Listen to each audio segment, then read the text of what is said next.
Chapter 10. Awareness slowly crept over me. I was in pain. My head ached, and I was nauseated. I coughed weakly, and immediately a cool hand rubbed my forehead.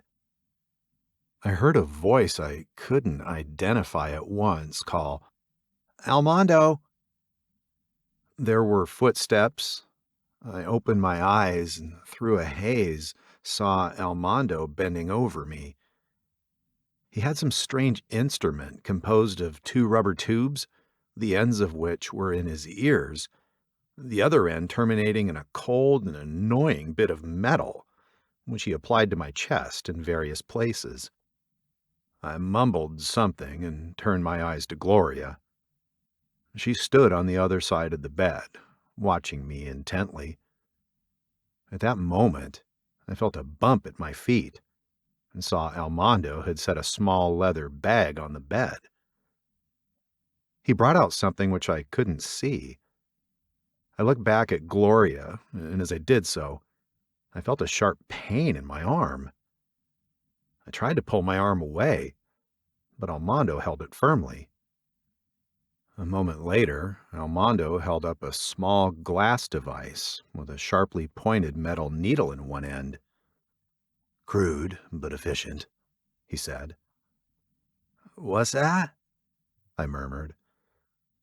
"I'm sorry, but I had nothing else to treat you with," Almondo said. He looked at Gloria. "He will sleep now, and I think he'll be all right when he wakes. You'd better lie down and rest."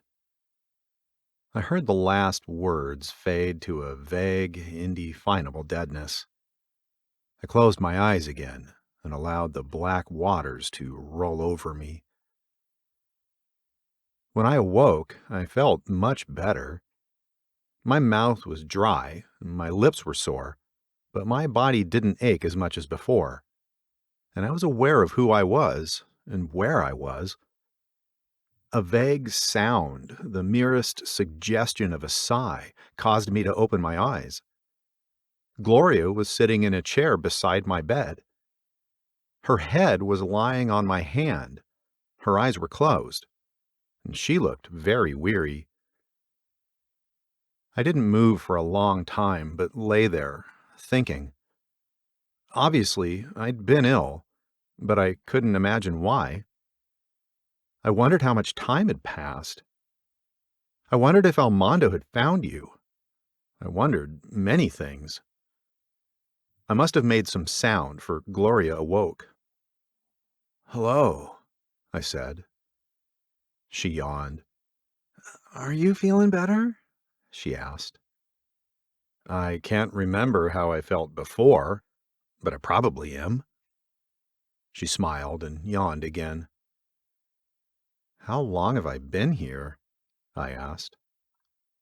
"4 days." "What time is it?" "I don't know," she answered. She rose wearily and went to the door. "Almondo, he's awake now." I heard Almondo's brisk walk. His appearance as he came through the door startled me. He was in a gray suit, the coat opened, and a gold watch chain hung across his chest. He was wearing spectacles with gold rims, for what reason I couldn't imagine. He smiled broadly as he walked to the bed. "Well, how's our patient feeling today?" he said in a hearty voice. "Better, I hope." He picked up my wrist and pulled a watch out of his pocket, studying it intently. He murmured. He dropped my wrist and pulled the strange contraption from his pocket that had so annoyed me before. Fitting the earpieces in his ears, he began to apply the bell-like end to my chest. "Almondo, have you lost your reason?" I asked. "I'm a reputable physician now, so I must practice my bedside manner." "Oh, spare me that." "But it's true," he said, folding up the device. "I have a fully equipped office downtown, as modern as anything is on this planet." "But what about all the restrictions?" I asked. licenses and rigmarole. Merely have to take an examination, he replied. They're quite convinced that I was a practicing physician, retired for a few years, and now going back into business. As a matter of fact, I'm going to specialize. In what? I asked, revolting your patients. No, no. Neurology and neuropsychiatric medicine. I find I have quite a flair for it. Well, please flare someplace else, I suggested. Your brilliance is painful to my eye. Huh, that is interesting, he said, taking off the spectacles and putting them in his pocket. Gloria burst out laughing. Oh, Armando, you're so ridiculous. You don't actually expect people to think you're a doctor. You couldn't. Oh, you have no idea how they fawn all over me, Armando replied. But I shall be a success, in spite of my patience. He sniffed depreciatingly. Now that you're cured, Bach, I expect you to pay my fee immediately. I am a busy man, you know. It was my turn to laugh. Armando sat down on the edge of the bed and laughed with me. Seriously, he said, still smiling. I had to become an accredited physician to get the things I needed to treat you. I thought I might as well carry it on for a while. I drew a long breath preparatory to asking the question, a question whose answer I dreaded. Did you find Jovian? Armando sobered, biting his lip. No, Bach. As far as searching the city's concerned, there's no use. You... Yes, I've looked everywhere, and I'm still looking. I haven't given up. Will Bach be all right now? Gloria asked. Yes, Armando said. It's all over with. By the way, what happened to me? I asked. Well, I couldn't say how it happened, but your body was infected with a microorganism. It's unknown in this particular world, but then there are a lot of unknown diseases. I had to dig up some rather rare drugs to use on you, but apparently you got over it. Yeah, I guess so, I answered. I feel a little weak, but outside of that, I'm all right. Would it be all right if I got up? I think so, Armando said. I wouldn't stay up too long, but you can move about a bit. You may have a little trouble walking, though, he chuckled. He opened a small closet and pulled out a bathrobe and some slippers, laying them on the bed. If you're hungry, I'll fix you a bite to eat, Gloria offered. Just some of that broth, Armando said, and coffee, if he wants it. Yes, doctor, I said. But what are you going to do when I starve to death? You can eat in a little while, Armando replied, opening the door for Gloria. However, for the next few hours, just liquids. He closed the door behind them both. I finally managed to sit up and slip the robe round my shoulders. I glanced out the window and saw that it was nearly dark. This would be the evening of the fourth day then, I reasoned. I sat there pondering over what to do next. Yes, I would continue to look for you, but how? And where? That the owners of the earth were responsible for your disappearance, I did not doubt. Perhaps it'd be best to seek them out first. It might even be necessary to destroy them. But then, what about the earth? Would it still be a danger to the Union? It might have been so conditioned to wallowing in blood that it was no longer fit for anything. Gloria entered the room carrying a tray. Oh, it's good to see you up, she said, smiling. I was so worried about you. This pleased me. However, I didn't want her to worry about me. I realized suddenly that my illness had focused her attention upon me, and that her feeling of gratitude had been expiated. If I could convince her of this, gratitude would not color her other feelings.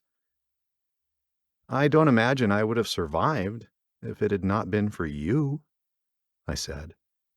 Oh, I didn't do anything, she protested. Of course you did, I said. Did what?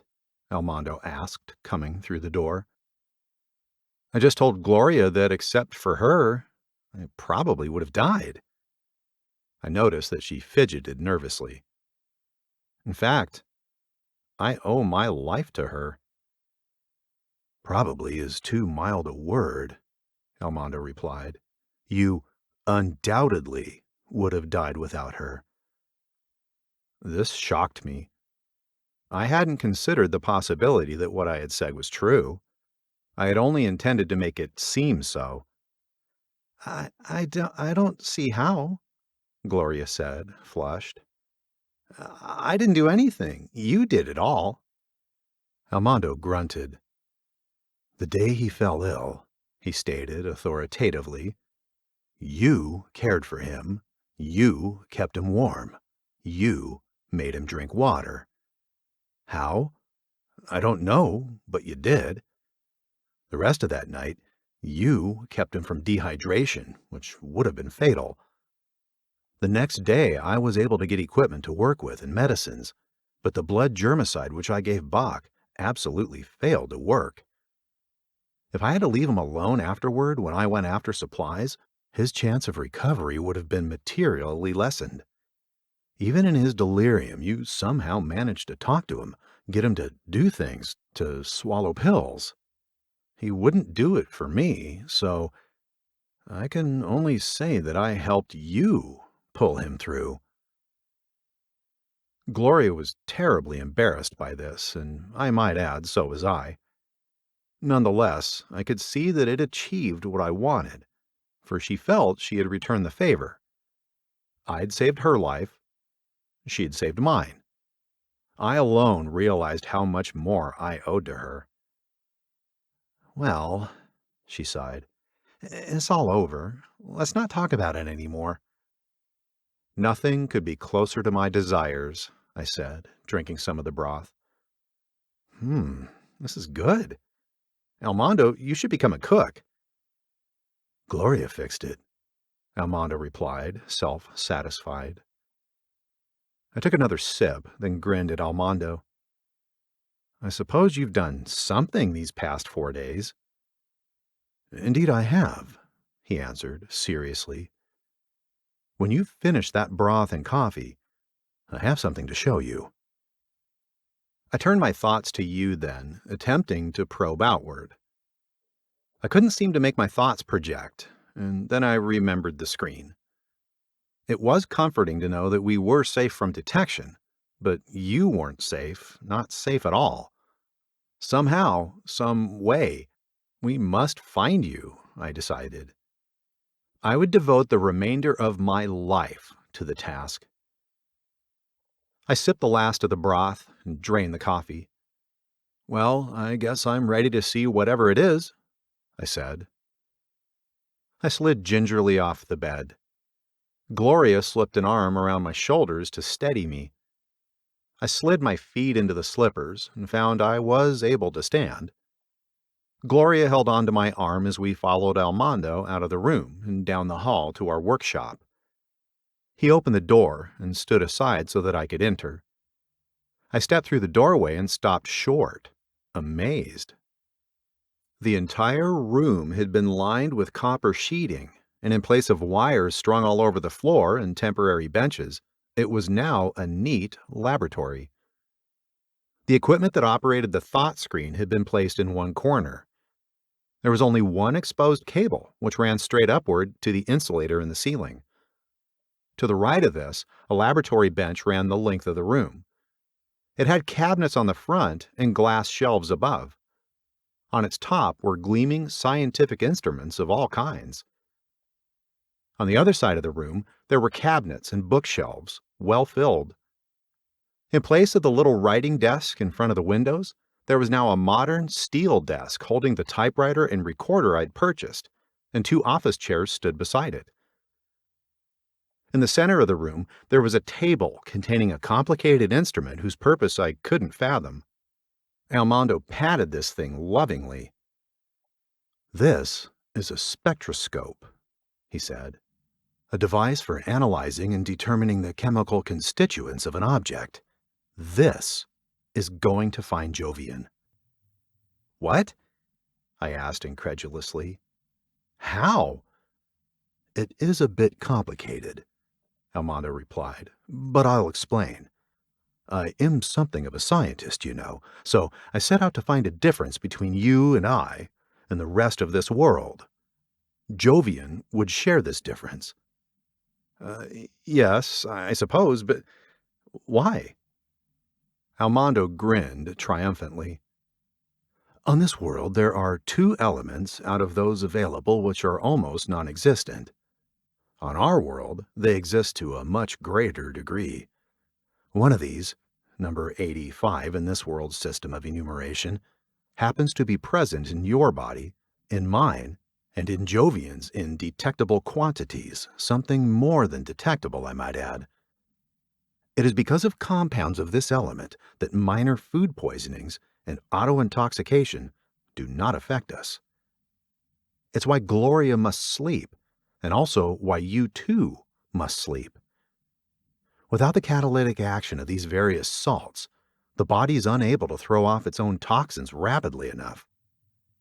Like all halogens, it's vitally necessary for the proper functioning of the body, and I find it strange that they haven't discovered it here. You see, I don't sleep, but you do, Gloria does, and by now, Jovian does. But if you could get close enough to Jovian to... True, true, Almando replied. But I have a much better way. Can you think of any item that is constantly passed from hand to hand? I'm not up to these guessing games, I exclaimed.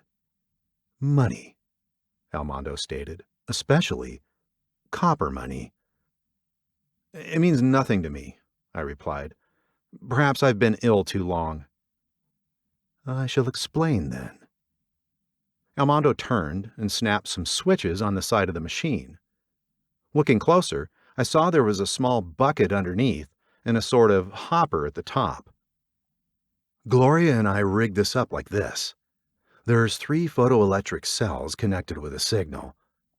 In front of these cells, there's a grating which will allow only certain spectrum lines to pass. When all of the cells are activated, it means that this element has been detected.